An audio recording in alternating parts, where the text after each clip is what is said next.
So the new season of the NBA was off to an unspectacular start until the Lakers faced the Rockets at the Staples Center on Saturday night.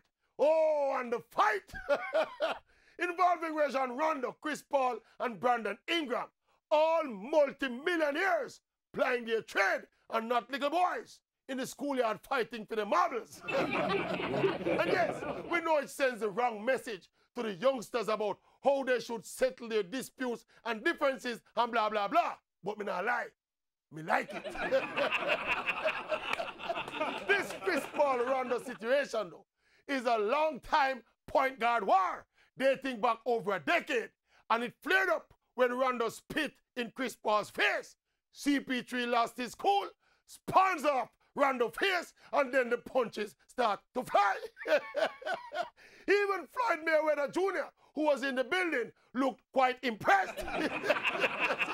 That spitting thing with Rondo, though, with the video evidence showing definitely the spittle flying, Rondo should have get a more than 3-game ban and under $200,000 fine.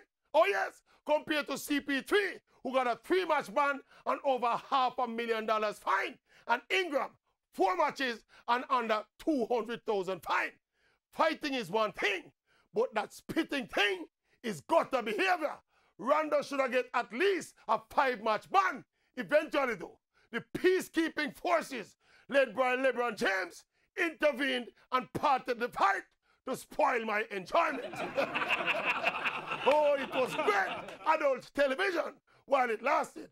Big men settling their differences like big men in a good old-fashioned fist fight. And the winner by technical knockout is Rajon Rondo!